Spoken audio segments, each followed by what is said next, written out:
Hey everybody, it is Wednesday and it's a big Wednesday because we're doing this a little bit early to kind of to make it a little easier on me because I am now East Coast and I'm working and going to hockey games and doing events, and my buddy Peelsy, who is always ready to go.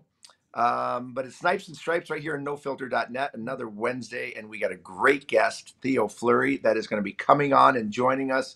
One of, I'll tell you, one of the most fiercest competitors of all time. And I can't wait to chat with him because him and I have so much in common. Peelsy, how you doing, buddy? I'm awesome, bud. You're in Toronto. You're going to the Leaf game tonight with one of my idols growing up in Wendell Clark. Talk Yep. about, talk about tough, man. They didn't come any tougher than Clark, did they? No, for a guy that can score goals, a guy that can hit, a guy that can fight. You see some of his tapes, some of the things that he's done over the years. He was just a beast. He was one of those guys, and I had an early connection with him because I used to play really hard too. Right, I used to hit Yeah. like crazy, and I was small. And people used to say, you better be careful hitting as much as you do, because Wendell at one point, his back gave out. He had a bad back, and it really, Yeah. because of his physical play, he's lost a lot of time due to his back. They're like, you're going to turn into Wendell Clark and get a bad back. And I'm like, all right, I guess. I didn't listen to anybody and just kept going at my business. But Some of those classic fights when he's fighting Rick Tocchet, when Rick Tocchet was throwing him back then. Man, oh man, like Wendell Clark. There's not a Toronto Maple Leaf fan in the world that did not love Wendell Clark. well, it's always So the conversation here, right? Who are the most popular Toronto Maple Leafs of all time? Dougie Gilmour, yeah. William Salming, Wendell Clark, Ty Domi. It's always kind of circles around those guys. But Ty always seems to get his head stuck in there somewhere. That big Well, old of course he gets his that big of, old Teflon head of of his. course he gets his head stuck in there. It's as big as a garbage truck. So. The best. But anyway, thanks to whiskeyinthewild.com, chocolate whiskey. Feel free to go out and buy the best whiskey in the world. To Bet Online, we love our connection with Bet Online. That your place to win money, and my boy Tim Peel's protected neck You guards, got trying it. to make sure we protect all the kids in the world. And I hope everything is going well with that, Peelsy. That is a fantastic organization that you started with protected neck guards. Thanks, buddy. Yeah. So listen, we're just gonna jump right into it Yeah. because we could talk for hours with this guy, Yeah, and I we could. can't wait to talk to Theo. It's been a long time since I've seen him, and I can't wait to see what he's up to. But God, I don't even know where to start with Theo. There he is. There he is, my boy. What's up, Theo? What's up, boys? I'm loving the hat, Theo. It looks good on you, brother. Oh yeah. It was a great day. Actually, it was a great week here that week. Donald Trump just saving America, buddy. We will get to the political aspect of our lives, but buddy, thank you for coming on. It's really for Tim and I. It's a pleasure. I don't Yeah. think I have to tell you how much I admire you and our friendship over many years, and I appreciate you taking the time, my friend. A couple of old warriors having a chat. You know what, Theo? It's like JR said, it's a thrill for me too. As a kid that grew up in a trailer park in New Brunswick, I'm 2 years older than you at 58. And you were one of those guys. I was a small kid growing up. Well, not that I'm a giant now, I'm 5'10, but I just, the way you played, and let's get right into it.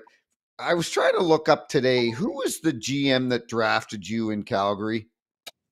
So it was Cliff Fletcher, but That was Cliff, eh? more importantly, there was a guy named Ian McKenzie, and Was he the scout?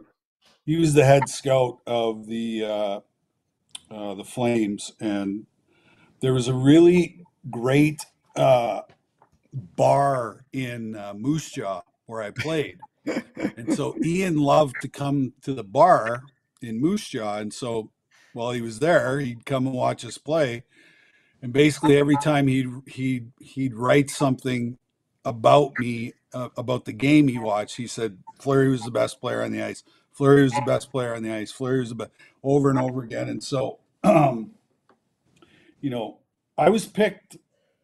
I was picked like 470th in the draft because the first year of eligibility, I didn't get drafted. Okay, so there Gotcha. was 12 rounds, 230 Ah, I some see. I see guys, your thinking. and then the next year I got picked 166th overall in the Right. 8th round by the Calgary Flames. And I don't know if you remember a guy named Al McNeil. Absolutely. Okay, he's a Maritimer. Yep. And he was the assistant GM. And when they drafted me, he threw his pen across the table and said, "We drafted another fucking jockey," he said. Right. Al was a And, good man too. and, I always look at the draft as it doesn't matter what number you get picked at. It's basically an opportunity. That's all it was. And, I went to my first training camp. I finished first in the fitness testing. I actually got into 3 exhibition games. And so everybody in the organization who didn't believe that I could play, by the end of training camp, they all agreed that I would play someday in the NHL. And so, but yeah, it was amazing. I couldn't have gone to a better organization. I couldn't have been part of a better team, to play on that team as a rookie and be mentored by, all of those Hall of Famers, was pretty incredible. And the thing is, I had almost 500 points in junior. And when I got to Calgary in 1989, they didn't even care if I scored a goal, right? My job on that team was to be the fourth line centerman, and my job was to draw penalties, change momentum of games, and provide a spark for the team. And so my role was simple. It wasn't complicated, it was easy because we had such a great team. Like I always tell people, I was the fourth line centerman on the Calgary Flames. And they're like, That's fourth line unbelievable. centerman. They're like, who'd you play behind? Newendike, Otto, and Gilmore. Right.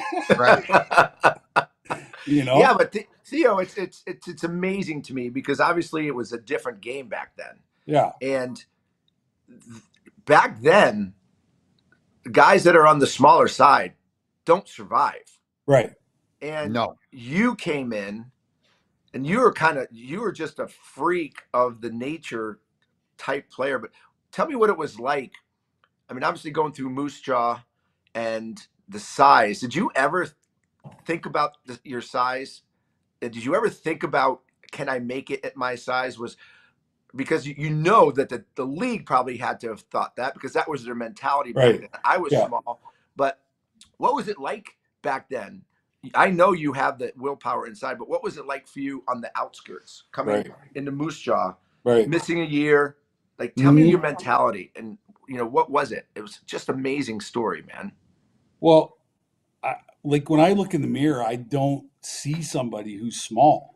You know what I mean? Like I Mhm. see somebody who's, you know, like I was ultra talented, ultra gifted talent, Yep. right? Yes, you were. So so that right there sets me apart from most little guys that tried to play the game. And then, in junior, like back in the day, so all of the tough guys that became the heavyweights in the NHL played in the Western Hockey League. My first year in Moose Jaw, I was 5'3", 125 pounds soaking wet. Okay. Shut up. Yeah. Unbelievable. And so I was playing against the Berubes, the Grim Reapers, the Baumgartners, the Mansons. Like they were all playing that year I played in the Western Hockey League. And so I was fortunate enough. I played on a line with Mike Keane and Kelly Buckberger. So Wow. two of the toughest guys, Yeah. around. And so they made it very easy for me to, maneuver around and sort of get my bearings underneath me. Like I remember we went up to Prince Albert one night and like they had the toughest team in hockey. Okay. They had a whole line of guys. Uh, who Was was Medano there yet? Was Medano no, there yet? no, this is Danny Hodgson. Okay, right before he got there. Yeah. Okay. Yeah. So they had a line of Bennett, Fraser, and Dean Bram all three guys had 300 penalty minutes. Yeah, Kurt Fraser. Kurt Fraser was tough. And so I'm standing on the blue line, the anthem's playing, and I look over across, and there's Baumgartner and Manson, our defense partners, and they're foaming at the mouth. And I remember the first shift, Dave Manson hit me so hard, I thought I broke every bone in my body. And I said to myself, I go, that can never happen again. Yeah. And so I became very good with my stick. So if you were going to come and hit me, you're either coming through my stick or you're getting an elbow or a slew foot or something. And so, that became the great equalizer. And I realized early on in my career that 90% of the guys that I was playing against were bluffers. Right. Right. And so I used that psychologically because I was willing to die in order to win. And I played, I competed at the highest level. Yeah, right? you did. Every shift was like my last shift in the NHL. And I knew that the guys that I was playing against, they weren't willing to die in order to do that. So right away, I knew that I could take that guy anywhere on the ice and do whatever I wanted to him because he wasn't where'd going to that do come from, though, Theo? Where'd that come from? Like, well, it's just survival, right? Like I survived as a kid, like I grew up in this home where both my parents were not available because they had their own demons that they were dealing with.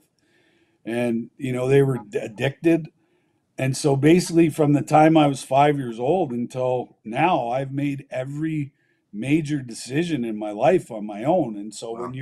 when you're living in that kind of environment, you learn how to survive. And you learn how to navigate, your way through life in order to be successful. Theo, why do you think it was like JR? You played in the Quebec League. The Ontario League was known as a soft league compared to the WHL.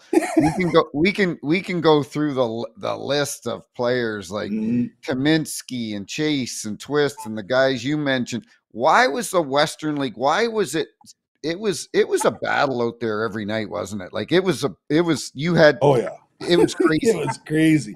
It was crazy. It was crazy. Like every night there was either a bench clearing brawl or a line brawl or something. You had the Clark boys. But boys. a lot of us guys that played in the Western League, we come from small towns, so right. We're in friggin' bar fights and like playground fights every single day of our lives. You know what I mean? So, and it was kind of like the survival of the fittest. But you think about, and I was going to mention, the guys that competed at the same level that I did, like I love that because it made me a better player. Right. When I was playing against JR, I knew it was going to be physical. I knew it was going to be hard. And I was going to have to play my very best. And I would have to dig as deep as possible to find, that edge in order to win. Playing against, the Battle of Alberta, I played every single shift against Bukaboom and Smith. Yeah. We're D partners. I played every shift. I'd go to Chicago, Chelios, every single shift I had to play against those guys. You know what I mean? So go to Jersey, Scott Stevens, every friggin' shift. So, you either learn or you fail or they bury you, right? Like that's the kind of league it was. There was no, nobody went easy on you. And I didn't want them to. I didn't want anybody to go easy on me. So the NHL gets a new franchise this year in Salt Lake City. You growing up in Canada, and the background you have, you probably didn't go to Park City too many times to go skiing on vacation, much like I didn't.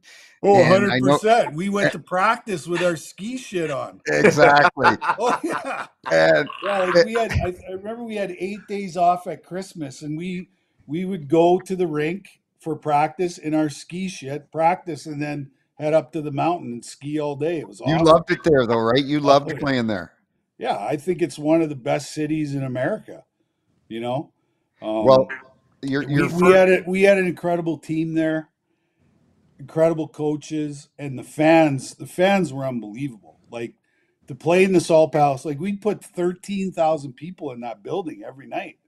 And it was, it was like playing in the NHL. It Right. was like, it was probably more successful than the Hartford Whalers at the time, Right. You know what I mean? So Who coached that team, Theo? Paul Baxter and Paul Bobby Baxter. Francis. Yeah. Baxy. Well, Baxy's famous line. Hey, you played great tonight. How'd I play? Yeah. Well, you're old. Paramount that we be recognizant of the guy coming down the back door. That's Paul Baxter. Well, your old trainer, I think you lived with him your first year there, Brian Patafi. Brian Patafi we're friends, and because he was in the minors, he was in St. John, New Brunswick when I was coming up. And Taft sent me a message yesterday, and he said, "Make sure you tell Theo I said hello." So yeah, one of my favorite all-time guys in hockey. That fella, the greatest character you'll ever want to meet. Well, now he's a stand-up comedian. Yeah, it's hilarious. It's awesome.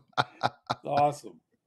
Hey, what was it like? What was it like coming in that first year for you? Obviously, you said you're a fourth line behind those guys. I remember, that was my first year too, coming in, and we played you in the conference finals, and it was a war. It was a battle. Yeah. I mean, that was Lanny's last year, and I can remember just the how hard it was to play in the playoffs, and at that time, physical. But like, I remember the jousting, the verbal joust you and I used to have. Like, it was epic. It was two young guys going at each other. But did you guys go at it? Oh, we yapped and we slashed, and we had such a respect for each other, but we went after each other, especially verbally, because we seemed to meet each other in some big moments in big games, especially in our first year. Yeah. What was it like then, that first year with that team and getting to win a Stanley Cup so early in your career?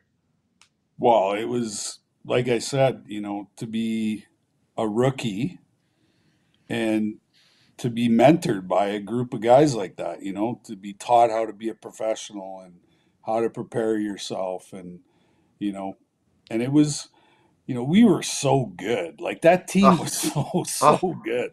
Jesus, like, we could beat you anyway. Yep. Offensive game, we could win 8-7, and we could win 1-0. And if you wanted to scrap, we could do that. It was crazy. She had monster after monster after monster, and then they had you just chopping people in the ankles, hitting everything in sight, flying by, scoring big goals. Who was the one guy on that team that really made a difference in you? Well, Timmy Hunter was my line mate. Wow. And he's the best. I love Hunts. He was such a great guy. I'll never forget. We're sitting on the bench. My first game against Quebec Nordiques in Calgary, January 2nd, 1989, January 3rd, 1989.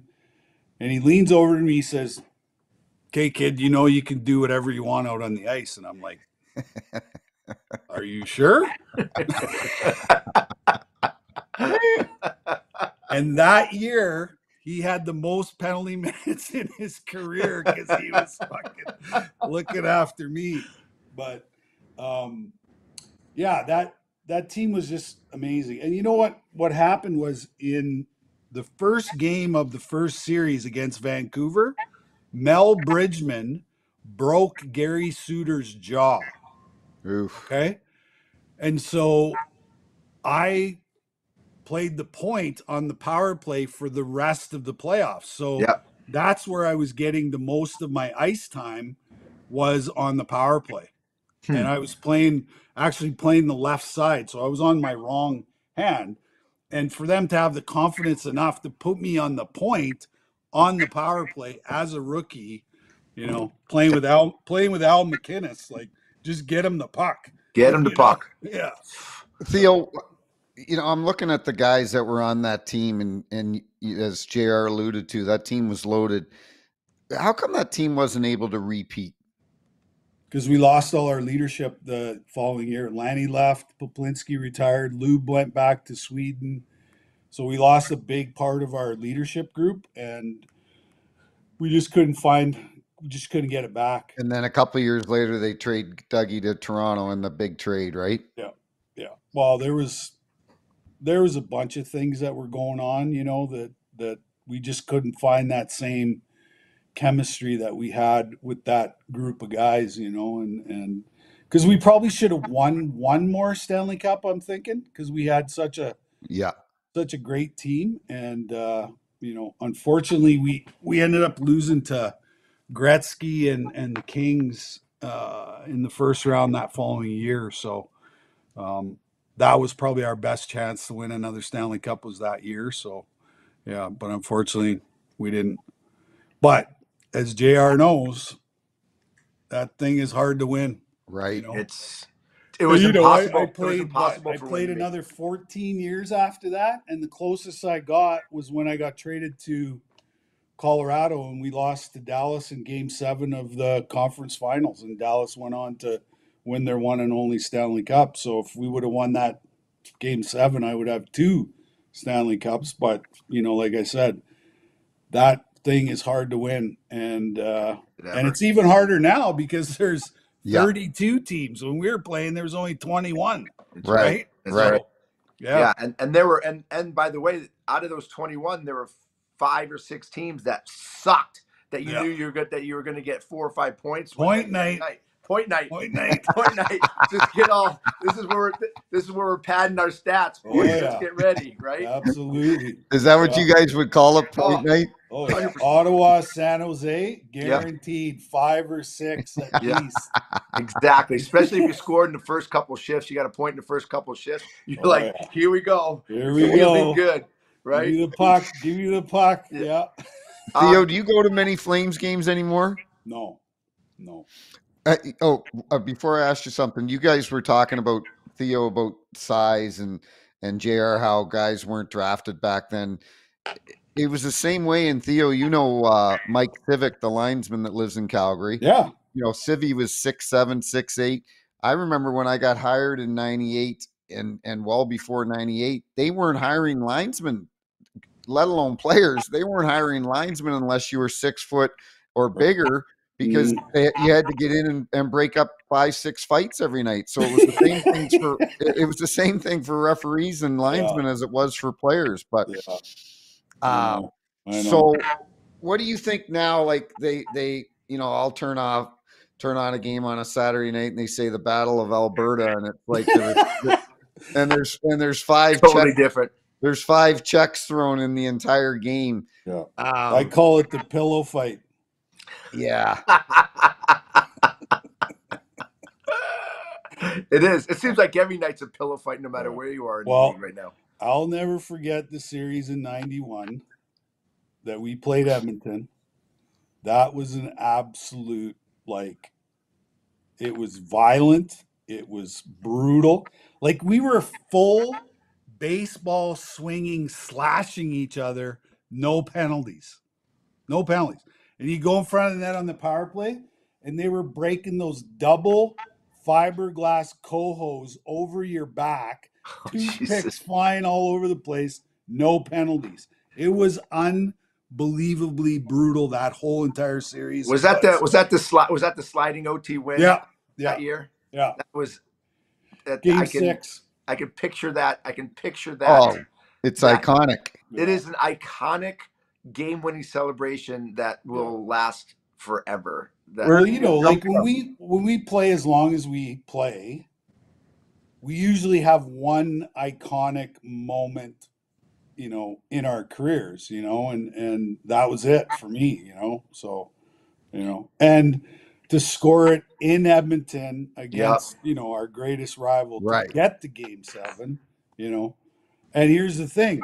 I was playing with a 2nd-degree separation of my MCL and a 2nd-degree separation of my shoulder, and they were shooting me up with Novocaine, the whole entire series, right? Wow. But that's what we did. That's what we did, right? Long ways from the heart, Needles, man. Needles every game in the playoffs. Every game. They tape an aspirin to your forehead and say, get out there. That's for sure. It was unbelievable. Crazy. Hey, Off But you, topic, Theo, you're out in Western Canada. What have you been hearing about what's going on with JT Miller out in Vancouver? Have you been hearing anything about that? well, Something's here. going on. Well, I have a philosophy. So, this generation of kids is probably like the Connor McDavids and forward are one sport athletes. Yeah. Okay, they've only played hockey their whole entire lives, and so they've worked extremely hard to get to that level, and then they get there and they're burnt out because they've done nothing else but play hockey their whole entire lives. And so mentally, I know the mental side of the game. Like there's some nights where you just go, I don't have it. Yeah. I Right. don't have it. Right. And if you're one of the better players on the team and the team's not doing well, then you put even more pressure on yourself because that's why you did what you did to get to where you got to, is you want to be at the top of the league and the top of the game. And so I can see how mentally that affects. And let's face it, these guys aren't as tough mentally as we No. were. you know we drank, right? Yeah. That's We what we drank, we did. played poker. Drank, Yeah, played poker. yeah. Yeah. And They drink health shakes and play video games. yeah.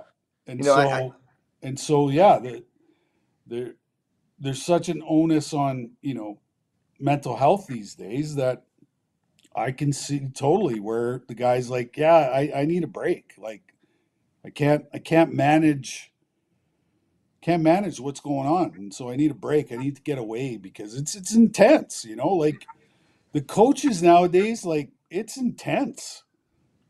Like it's big business now. I mean, it's literally huge, billion business. You know, huge. I'm sitting here in the Ritz Carlton in Toronto, and literally, the Nashville Predators are staying here, and I see the coaches get. I go down for a coffee at 7:30 this morning, 7 o'clock, and the coaches are going into the conference room to start looking at tape and go through meetings. For what though, JR? For what? What are That, they what are that's they what I'm saying. looking for? What are they look Exactly. That's what I'm saying. Like what are they looking for? That they don't already know. Yeah. Uh, they it is so branded now to data and computers and information. Micromanaged. Yeah, whereas which bothers me to no end, they have these iPads on the benches.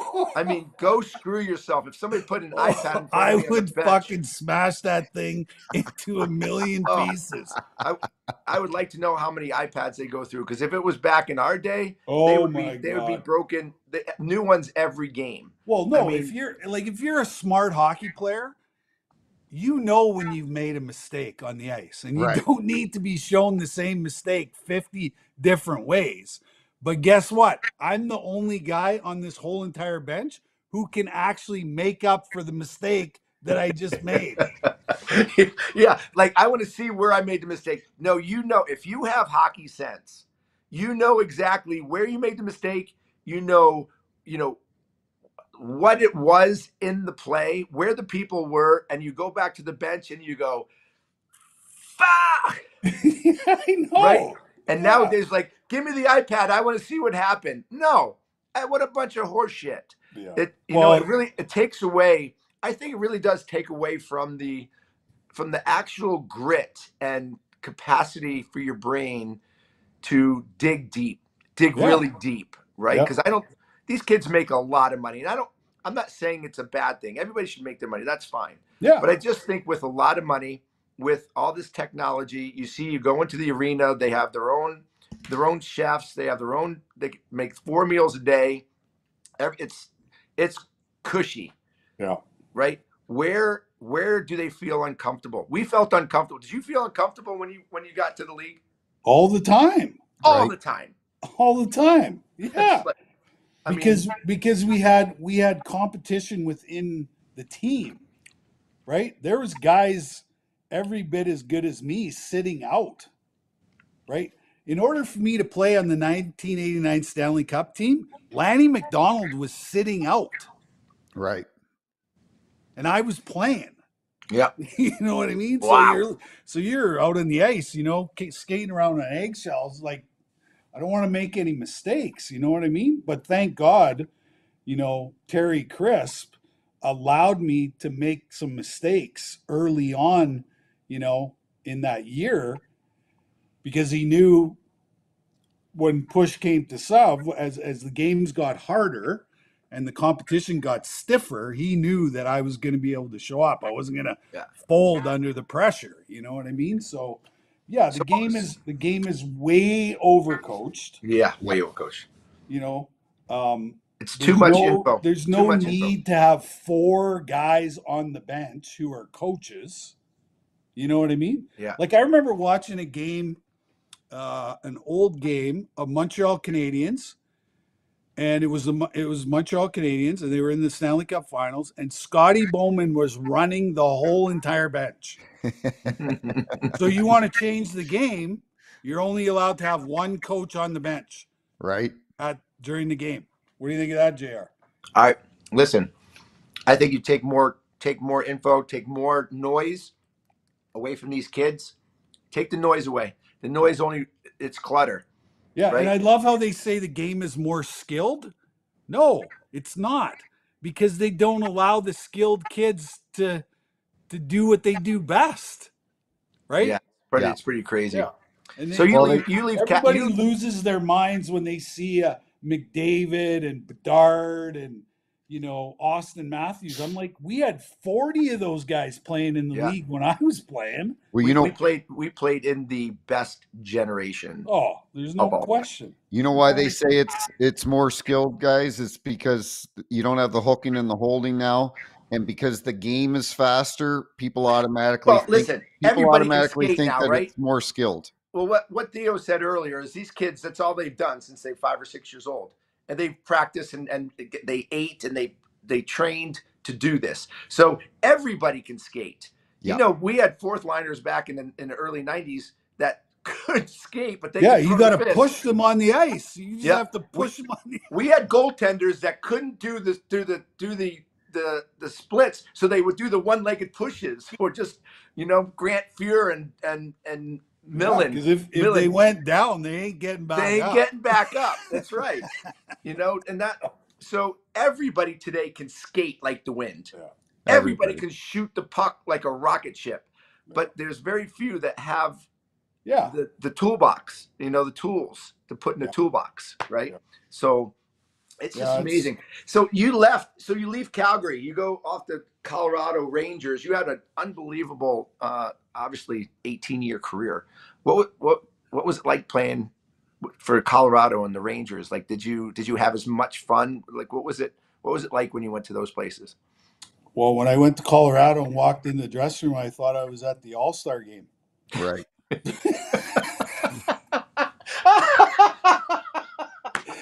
Seriously, that team was like, the 89 team was good. That team was better, top to bottom. Wow. Like, it was scary. And I remember, you know Claude Lemieux, right? Yeah. Very, very well. One of my favorite guys of all time.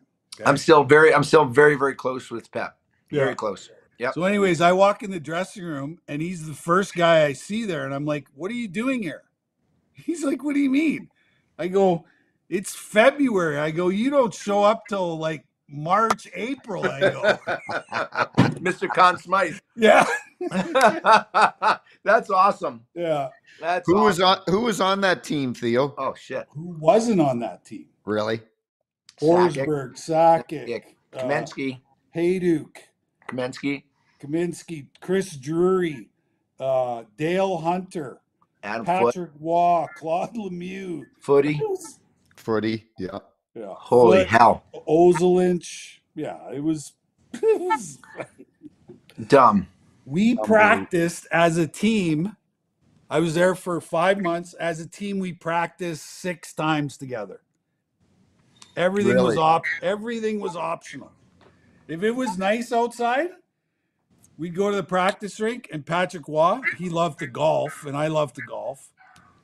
So if it was nice out, he'd go right into Bob Hartley's office and say, "We ain't practicing today." And he'd come by my stall and he'd say, "I'll meet you at Castle Pines at 1 o'clock. I'm like, "I'll be there."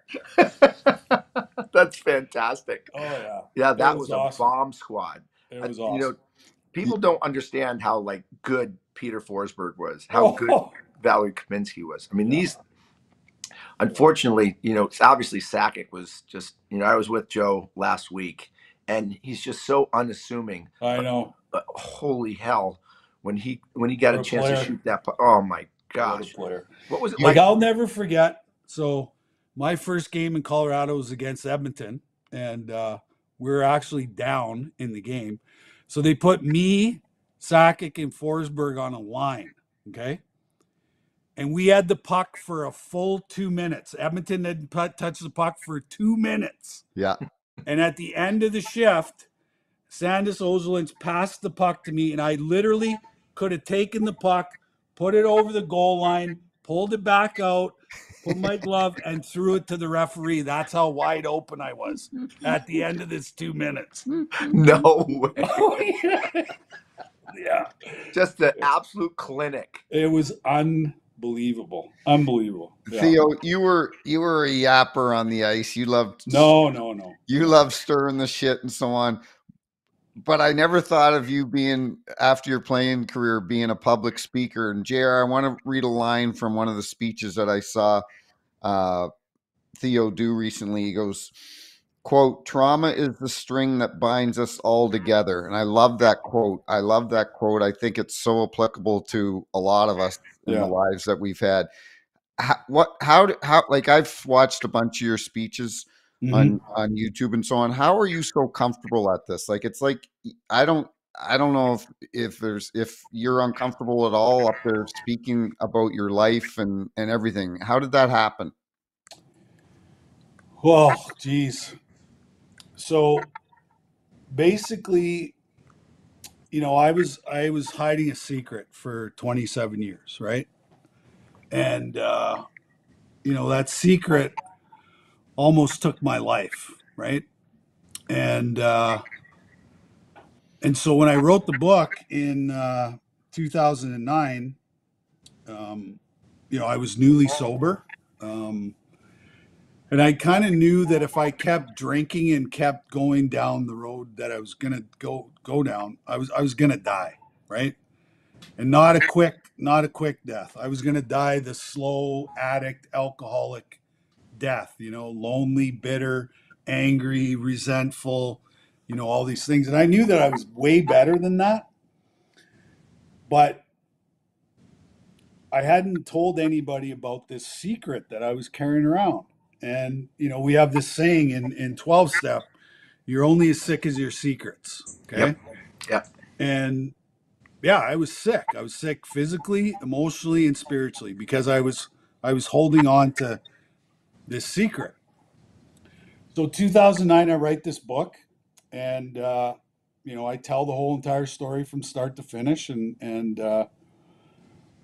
you know, when I left the game, all I had was a grade 12 diploma from Vanier Collegiate in Moose Jaw, Saskatchewan. I had more than half my life left to live and had no idea what the rest of my life was going to look like. Right.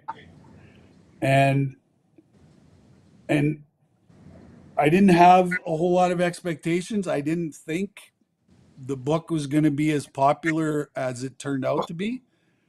And so I show up at the first book signing in Toronto, and I sit down at the book table and I start signing books. And out of the corner of my eye, I spot a guy in line, and he's got my book clutched against his chest, and his face is buried in the floor, and his sweatpants are dirty, his t-shirt's ripped, and his hair's greasy. And I'm like, wonder what's up with this guy, right? So I follow him all the way in the line. He gets to the front of the line, puts the book on the table, looks me in the eye, and says, "Me too." No way. Yeah. Oh, I just got chills. And that's when I knew what the rest of my life was going to look like, because I said, by me finding the courage and the strength to tell my story, I can inspire and help other people do the exact same thing. Well, you know what happened after that first book signing? I got completely run over by people. Everywhere I went, 5, 10, 15, 20 people were coming up at every book signing, every speaking engagement, every workshop I was doing. They were coming up and saying, "Hey, I read your book. You told my story. Me too. Hey, I saw your documentary. You told my story. Hey, I read an article in a newspaper. You told my story. Me too." And so, you know, That had to be so liberating, man. oh, it was unbelievable because I didn't like I was so scared before the book came out. I was like literally shitting in my pants because I had no idea how everybody was going to react to what was in this book. And sure enough, I found the absolute true purpose for my life, Yeah. and then everything made sense, right? My parents made sense. My sexual abuse made sense. My drinking, my mental illness, everything made sense. Yeah. It made sense. And and and I haven't stopped, like I've done 900 speeches Wow. in since 2009, and traveled all over North America sharing this story of trauma, mental health and addiction. And here's what so basically I've been studying human behavior for 20 years. Okay. And what I've discovered is, we have a mental health crisis on the planet and we have an addiction crisis on the planet. Okay. Yep. But what we fail to do is we fail to acknowledge that it's the trauma, the unresolved trauma, that brings us into the mental health space. Because what is mental illness? Mental illness is emotional pain and suffering. Yes. Okay. And what is emotional pain and suffering? Mental illness. So now we're left with this silent suffering that nobody can see.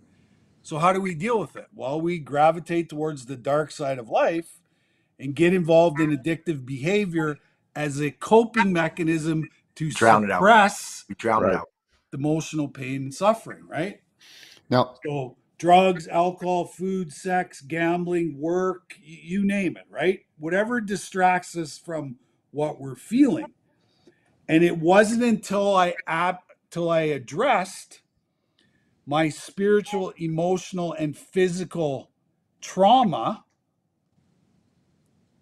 and the biggest piece, and I say this, it wasn't until I grasped onto the concept of spirituality that my life changed. Okay. Yeah. So I had to hit my knees and I had to surrender to a God of my own understanding, not a religious God, just the God of my understanding. And I surrendered and said, okay, left to my own defenses, me left to running my own life is the biggest shit show on the planet. Okay. So I'm going to turn that over to you, God, and you drive the bus. And I'm not going to question anything from here on now, as long as you keep me from those coping mechanisms. Right. And he took that away. He took away the obsession to drink and do drugs and seek out, these coping mechanisms. Wow. And then I was really able to do the healing that I needed to do, right? So that I can have, because what's the goal? Peace, joy, happiness, and serenity. That's the goal of any healing journey. And, when I was growing up and playing hockey, I couldn't do that. Like I couldn't face those demons. But after I retired and I had, all this time and all this opportunity, and they say, when the student's ready, the teacher appears.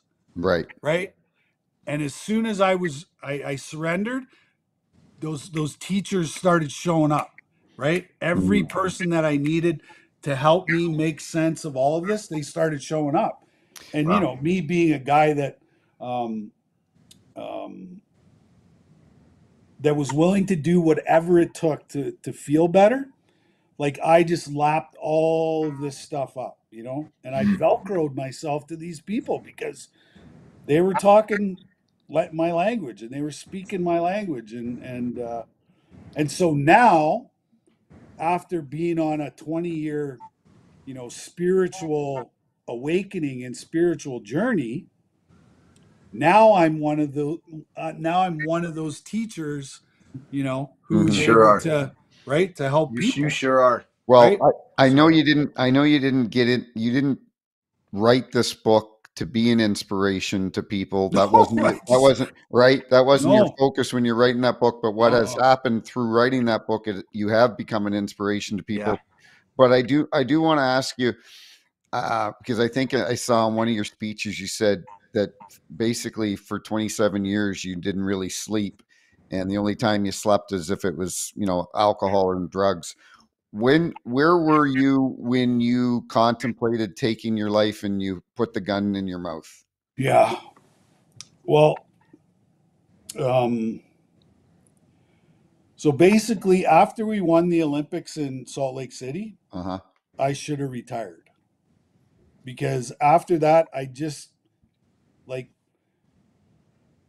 the thing that made me a great hockey player, like that competitiveness, that drive, all like it was gone. Like I was just like, okay, like I've accomplished everything I can possibly accomplish in the game, and I just don't want to be here anymore. You know what I mean? And I was struggling mentally, like bad. Like I was having panic attacks before games. I was a mess. And so and everybody thinks this was my addiction that took me out of the game. No, it was the unmanageability of my mental illness. I could no longer, like I could barely function as a human being. And so um I went through the whole NHL substance abuse program. I was in stage 4. They kicked me out of the NHL because I couldn't stop drinking, couldn't stop doing drugs, and my behavior was out of control. And so I was living in Santa Fe, New Mexico, um, in a 6,000 square foot house on 2 Jack Nicklaus golf courses, all by myself. Every single person that loved and cared about me was gone out of my life because they were sick of putting up with my bullshit. So I'd been up for like, I don't know, 7 or 8 days, hadn't had any sleep at all, and this thought came in my head. I was like, I don't want to be here anymore, right? So I jump in my truck. I go down to the local pawn shop in Santa Fe and walk through the door, and there's a guy standing behind the counter, and I had like a wad of cash. So I slammed it on the table and I said, I need a gun and some bullets. 45 seconds later, I'm back in my car with the gun and the bullets, heading home. And I get home, and I have this awesome home theater room with a big coffee table. So I put the gun and the bullets on the coffee table. I pour out a whole bunch of cocaine a la Scarface. I snort a whole bunch of lines. I grab a bottle of vodka and I drink about a third of it.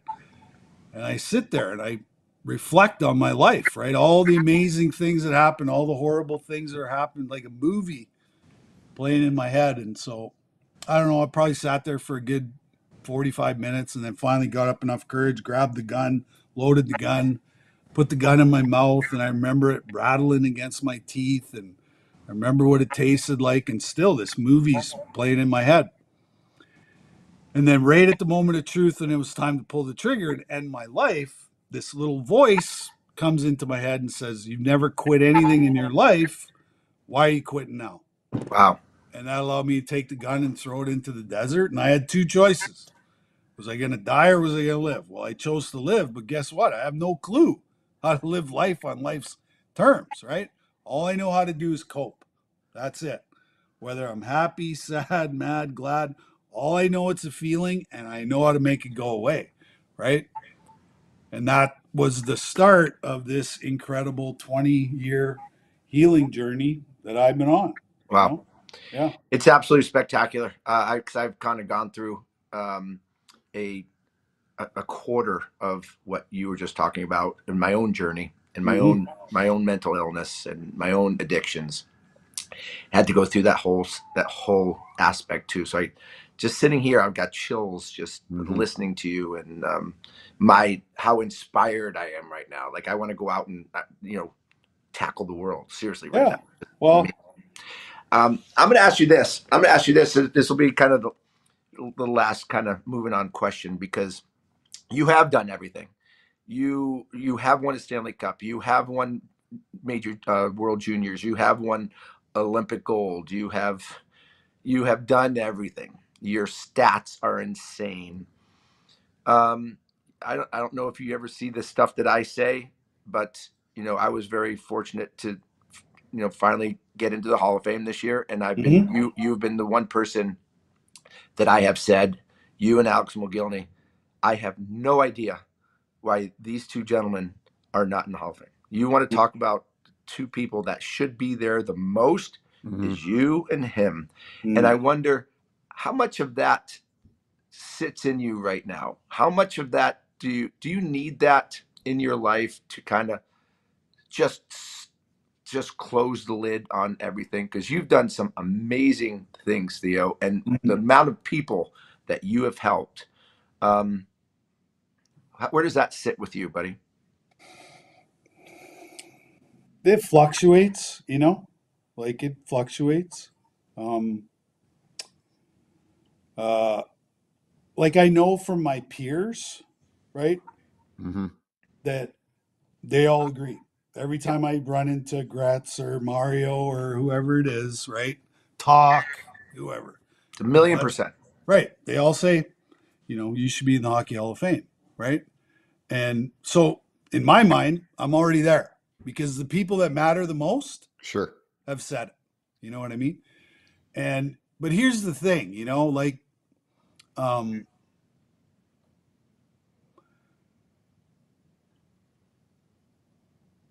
what happened to me as an adolescent happened in the game of hockey.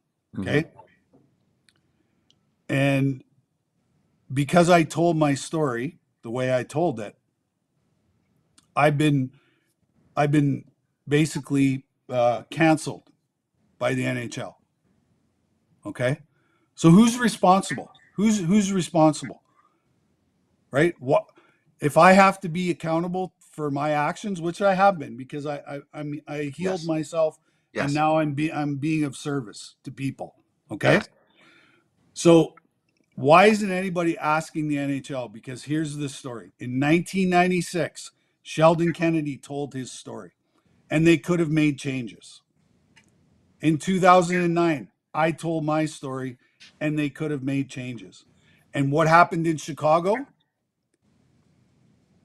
It went all the way up to the NHL, where an NHL hockey player was abused by someone in a position of trust and power.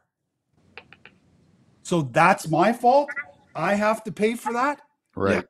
Yeah. I have to pay for that? Really?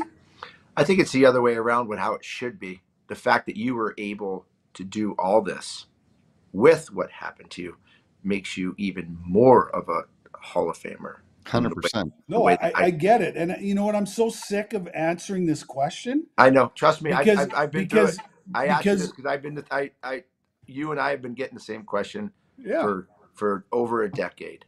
As I see it, the work has already been done. And if you so see fit to bestow this incredible honor on me, I would be ecstatic, of course. Yeah. It's the greatest honor we can receive as athletes.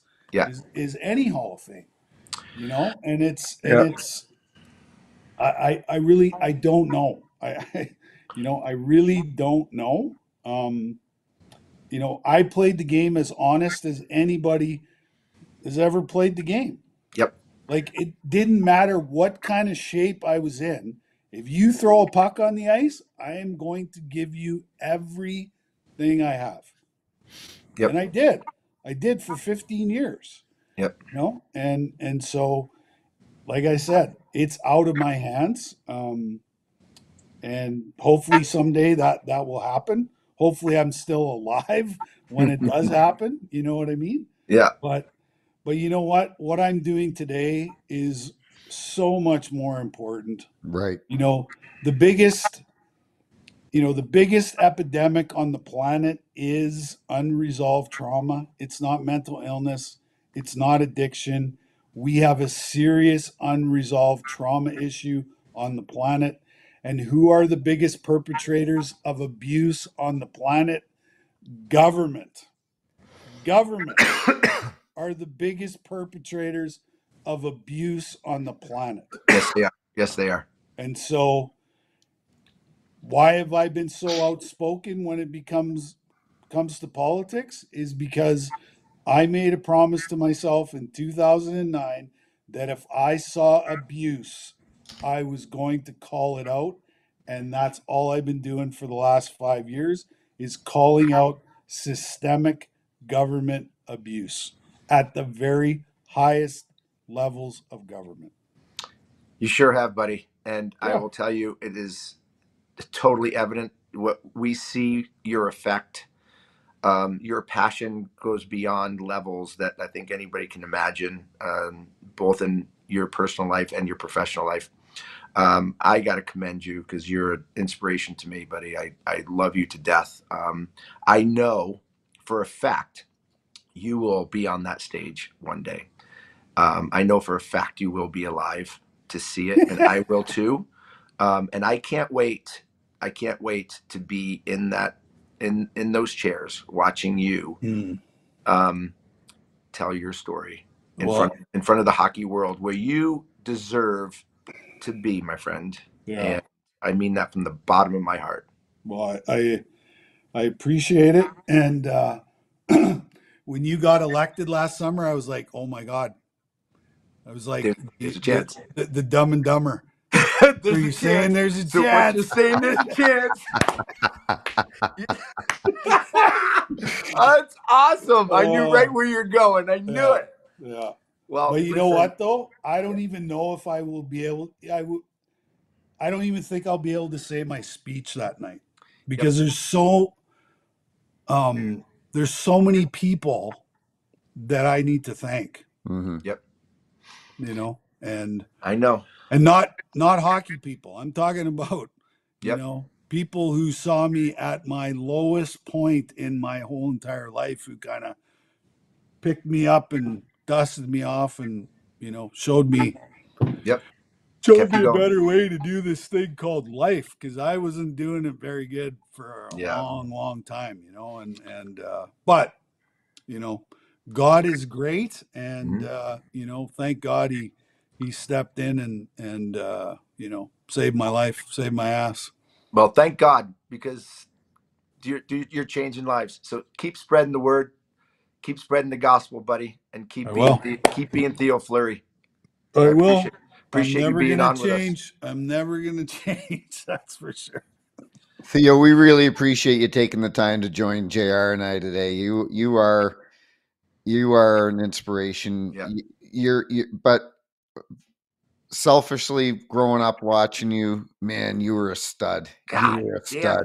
5'6", and you were a stud. And I've enjoyed this thoroughly. I love how I'm. The three of us are a lot alike, where we wear our heart on our sleeves, and we really don't give a shit what anybody else thinks, because I don't care. And as you know, and JR knows, the only people that matter are your family and your very close friends, and everybody else is it's white noise. So, well, I know where I was, I know where I've been, and I know where I'm headed now. So exactly, those jerseys it's a good place to be. Yes, it is, buddy. Yes, it is. Those three jerseys look good behind you too. That's a great picture. You got time for one more story? Because this is a good one. Yeah, go ahead. So do you remember the World Championships in Finland? Remember? Yeah, I remember. 91. Okay, so we're playing the Americans in the last game. and we need to win by 4 goals to have a chance to win the gold medal. Okay. So there's like a minute and a half left in the game. We're up by 3 goals. Alan Eagleson comes flying out of the crowd and calls a timeout. And he doesn't go to our bench. He goes directly to the Americans bench. He goes, "We need 1 more fucking goal." Okay? I remember this. So it's me and JR at the face-off dot. JR doesn't even put his stick on the ice. I remember draw this. back to Jamie McCowan. He gets the red line, dumps it in. I go full bore into the corner, fully expecting to get fucking smoked. Yeah. I pick up the puck and there's like nobody around me. So I look up and Jamie McCowan's standing right in the slot. Nobody's around him. I pass him the puck. Beezer's in net, opens up his 5-hole, and Cooner shoots the puck in the net. Yeah. And we get our That's goal. it. That's exactly right. I Yeah. remember that on the bench. I remember that. It was That's hilarious. I couldn't believe that I was actually playing in a game that happened. That was awesome. What a great story. What a great story to finish on. Because Hey, you listen. remember the Czechs and the Russians played to a 0-0 tie so that Canada wouldn't win a medal at one of the world championships. Oh, really? Yeah.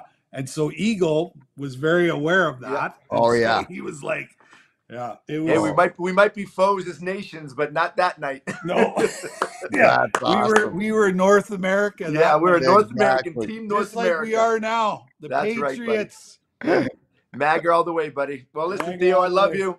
All the best to you and your family. And Thanks. You thanks too. for joining us right here on Snipes and Stripes on nofilter.net. It's been an amazing, I tell you what, this probably would have been the best show we've ever had. I know. Thanks to Theo. I agree. All right, guys. Have a Thanks, good one, Theo. guys. Thanks for our sponsors, Whiskey in the Wild, Protected Net Guards, and Bet Online. Best ever. Just like my boy Theo. Go, baby. Keep spreading the word. You got it. Love you Cheers, guys. boys. Cheers. Thanks a lot. Have a good night. You See too. ya. Bye.